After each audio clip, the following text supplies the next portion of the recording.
नमस्कार विद्यार्थी मित्रांनो, मी स्वप्नील भंडारे इन्फिनिटी अकॅडमीच्या यूट्यूब प्लॅटफॉर्मवरती आपलं मनस्वी स्वागत करतोय. मृद व जलसंधारण विभागामार्फत आपल्याला एक महत्त्वाची अपडेट आणि आनंदाची बातमी या ठिकाणी भेटलेली आहे. ती या प्लॅटफॉर्मवरती मी तुमच्यासोबत शेअर करत आहे. विद्यार्थी मित्रांनो, आपण जर स्थापत्य विभाग आणि कृषी विभाग यामध्ये जर तुमचं शिक्षण झालेलं असेल, अर्थात सिव्हिल झालेलं असेल किंवा ॲग्रिकल्चर इंजिनिअरिंग झालेलं असेल, तर तुमच्यासाठी एक आनंदाची बातमी या ठिकाणी घेऊन आलेलो आहे. व्हिडिओ शेवटपर्यंत बघा आणि आपल्या या विद्यार्थी मित्रांना पाठवायला विसरू नका. चला, जास्त वेळ न घेता लगेच व्हिडिओला चालू करूया. तत्पूर्वी इन्फिनिटी अकॅडमीच्या प्लॅटफॉर्मवरती कामगार आयुक्तालय भरती आलेली आहे आणि त्या संदर्भात दोन एकदम चांगल्या तज्ज्ञ शिक्षकांच्या मार्गदर्शनाखाली आपण बॅच लॉन्च केलेली आहेत आणि हजारो विद्यार्थ्यांनी या ठिकाणी ऍडमिशन घेतलेलं आहे. कायद्याची बॅच आहे फक्त 599 रुपयाला आणि त्यानंतर ऑल फाउंडेशन बॅच आहे. बघा ती फाउंडेशन रेकॉर्डेड बॅच आहे 999 रुपयाला. तर विद्यार्थी मित्रांनो, तुम्हाला निरीक्षक, लेखापाल आणि टंकलेखक या तीनही पदांचा एकच एकत्रित सिलेबस, एकच एक्झाम आणि मेरिट त्या पदानुसार या ठिकाणी लागणार आहे. आणि तुम्हाला जर यशस्वी व्हायचं असेल तर मेंटरशिप म्हणून ही बॅच घ्या आणि तुमच्या अभ्यासाला एक पूर्णत्व द्या आणि यशापर्यंत पोहोचा. चला आपण पुढे जाऊया. विद्यार्थी मित्रांनो, आपण बोलतोय की मृद आणि जलसंधारण विभागाचा जो काही जी आर आलेला आहे त्या संदर्भात क्षेत्रीय यंत्रणेचा सुधारित आकृतीबंध निश्चित करण्याबाबतचा हा जी आर या ठिकाणी आपल्याला पाहायला मिळतोय. 27 मे 2026 ला हा जी आर या ठिकाणी आला. राज्य मंत्रिमंडळाच्या मान्यतेनुसार 31/5/2017 रोजीच्या शासन निर्णय जो झाला होता त्यामध्ये ग्रामविकास आणि जलसंधारण विभागातून मृद आणि जलसंधारण विभाग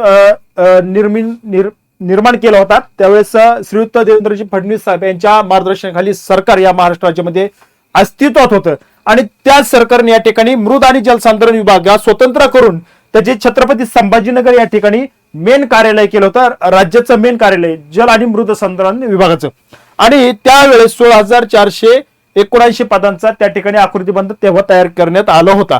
तर विद्यार्थी मित्रांनो, मग त्यामध्ये काही कालांतराने बदल या ठिकाणी करण्यात आलेले आहेत आणि त्यानंतर 1 मार्च 2019 ला एक आकृतीबंध या ठिकाणी सदर आकृतीबंध त्या ठिकाणी सुधारणा केली आणि 16,423 पदांचा म्हणजे जागा कमी केल्या आणि आकृतीबंध निश्चित करण्यात आला होता. त्यानंतर देखील काही घडामोडी या ठिकाणी घडल्या आणि मृद आणि जलसंधारण विभागाकरता उपलब्ध असलेली 6,481 पदे. बघा, कारण आता कसं आहे, ग्रामविकास, कृषी आणि जलसंपदा, जलसंधारण हे सगळे काही कर्मचारी एकत्र करून हा विभाग या ठिकाणी निर्माण करण्यात आला होता. आणि त्यानुसार मग आता पुढचा जो आकृतीबंध या ठिकाणी 2019च्या दरम्यानचा पुढचा जो आकृतीबंध आहे, जुन्या आकृतीबंधात सुधारणा करून काही पदे कमी करण्यात आली आणि त्यानंतर 16,423 पदे या ठिकाणी झाली. आणि परत मृद आणि जलसंधारण विभागाकरता उपलब्ध असलेली जी काही 6,481 जी काही पदं आहेत ती पदं आणि कृषी विभागाकडून 9,942 पदे या विभागाकडे वर्ग करण्यात आली.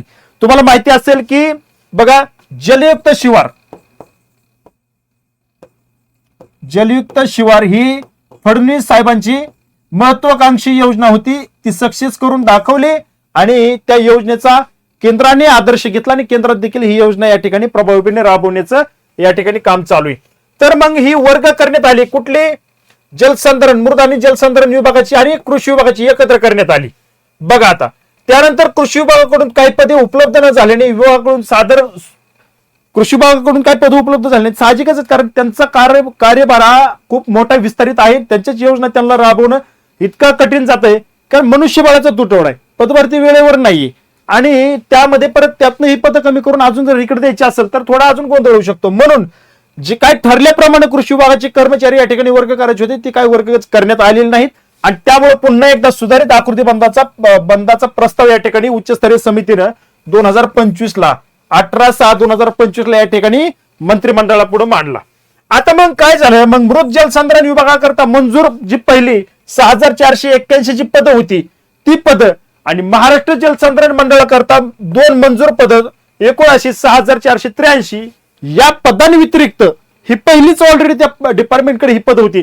त्याच्या पदाव्यतिरिक्त 2,284 वाढीव पदं या ठिकाणी अशी एकूण 8,767 सुधारित आकृतीबंधाला मान्यता या ठिकाणी देण्यात आलेली आहे.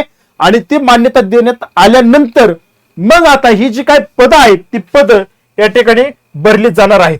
मग आता अजून गुड न्यूज यामध्ये तुम्हाला सांगायची अशी, कार्यकारी अभियंता या पदापर्यंत एकूण पदसंख्येच्या 40-60 या प्रमाणात बघा आता कोणती कोणती पदं 40-60 मध्ये धरली जाणार आहेत, म्हणजे 40-60% ही सिव्हिल स्थापत्य अभियांत्रिकी या डिपार्टमेंटची आणि जे 40 आहेत ते 40% ही कृषी अभियांत्रिकी या पदाची, या विभागाची ही पदं या ठिकाणी आता विभागून दिली की तेवढी पदं या ठिकाणी त्या दोन्ही डिपार्टमेंट मधून भरायची, एकाच डिपार्टमेंट मधून न भरता. पण स्थापत्य अभियांत्रिकी व कृषी अभियांत्रिकी शाखेतील उमेदवारांचा कोटा या ठिकाणी निश्चित करण्यात आला आणि खऱ्या अर्थाने या ठिकाणी कृषी अभियांत्रिकी मधील विद्यार्थ्यांना या ठिकाणी न्याय देण्याचं काम या महाराष्ट्र शासनाने या ठिकाणी या GR च्या माध्यमातून करण्यात आलेलं आहे. त्यामुळे समस्त जेवढे काही कृषी अभियांत्रिकी विभागातील जेवढे विद्यार्थी आहेत त्यांच्यामध्ये आता सध्या आनंदाचं वातावरण या ठिकाणी पसरलेलं आहे. आणि म्हणून विद्यार्थी मित्रांनो, ही जी काही कोटा निश्चित करण्यात आलेला आहे आणि कार्यकारी अभियंता म्हणून पदोन्नत झाल्यानंतर एकत्रित सेवा ज्येष्ठता यादी ठरवण्यात येणार आहे आणि त्यानुसार स्थापत्य अभियांत्रिकी आणि कृषी अभियांत्रिकी शाखेतील उमेदवारांकरता खालीलप्रमाणे पदे मंजूर करण्यात आलेली आहेत. दोघांनाही न्याय या ठिकाणी देण्याचा प्रयत्न या सरकारकडून करण्यात आलाय. महत्वाची पदे बघा, कार्यकारी अभियंता यामध्ये मंजूर पद 76 आहेत. मग स्थापत्य अभियांत्रिकीची जी 60%ची आहे अट, ही अट या ठिकाणी आपल्याला पाहायला मिळते. तर बघा 46 पदे त्यांना जात आहेत आणि 30 पदे या ठिकाणी कृषी अभियांत्रिकीला येत आहेत. त्यानंतर उप अभियंता 423 पद आहेत, त्यापैकी स्थापत्य अभियांत्रिकीला 254, कृषी अभियांत्रिकीला 169. वरिष्ठ अभियंता सहाय्यक अभियंता श्रेणी 2 मध्ये 826 पदे या ठिकाणी मंजूर करण्यात आलेली आहेत. त्यातली 496 स्थापत्य अभियांत्रिकीला आणि 330 पदे कृषी अभियांत्रिकीला देण्यात आलेली आहेत. कनिष्ठ अभियंता म्हणून 1555 पदे या ठिकाणी मंजूर करण्यात आलेली आहेत. त्यापैकी 933 पदे स्थापत्य अभियांत्रिकीसाठी आणि 622 पदे कृषी अभियांत्रिकी यासाठी वर्ग करण्यात आलेली आहेत. अभियांत्रिकी सहाय्यक मधून 3110 पदे या ठिकाणी मंजूर करण्यात आलेली आहेत. त्यापैकी स्थापत्याला 1866 आणि कृषी अभियांत्रिकीला 1244 पदे या ठिकाणी मंजूर करण्यात आलेली आहेत. असं तब्बल 5990 पदे या ठिकाणी 40-60-40च्या प्रमाणात वर्ग करण्यात आलेले आहेत. सिव्हिलला बी न्याय दिला आणि अग्रिकल्चर इंजिनिअरिंगला पण या ठिकाणी न्याय दिलेला आपल्याला या ठिकाणी या माध्यमातून, या GR च्या माध्यमातून पाहायला मिळतो विद्यार्थी मित्रांनो. म्हणून आता कमी पडायचं नाही. मी सगळ्यात महत्वाचं सांगेल की कृषी अभियांत्रिकी यांना आणि सिव्हिल मधील विद्यार्थ्यांना ही जी विभागणी करण्यात आलेली आहे, ही विभागणी एकदम महत्वाची आणि एक बरोबर त्या विद्यार्थ्यांना न्याय देण्याचं काम या GR च्या माध्यमातून केलेलं आपल्याला पाहायला मिळतंय. म्हणून आता त्यांनी त्यांचं काम केलं, आता काम तुम्ही तुमचं करायचं आहे. बघा विद्यार्थी मित्रांनो, ही जर्नी असंच MPSC success for travel, MPSC success for travel तुमची जी काय जर्नी आहे बघा, ती जर्नी तुम्हाला कंप्लीट करायची, तुमच्या ती हातामध्ये आहे. बघा विद्यार्थी मित्रांनो, इथून पुढे तुम्हाला आता अभ्यासामध्ये कमी पडायचं नाही. बघा म्हणून मी तुम्हाला पुन्हा सांगतो की प्रामाणिकपणे अभ्यास करा.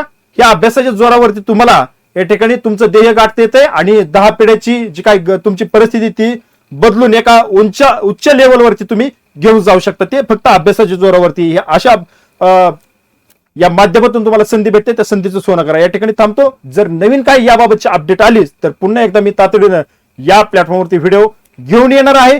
या प्लॅटफॉर्मला सबस्क्राईब करायला विसरायचं नाही आणि जर व्हिडिओ आवडला तर लाईक करायला सुद्धा विसरायचं नाही. या ठिकाणी थांबतो. भेटू पुढील अपडेटमध्ये. धन्यवाद.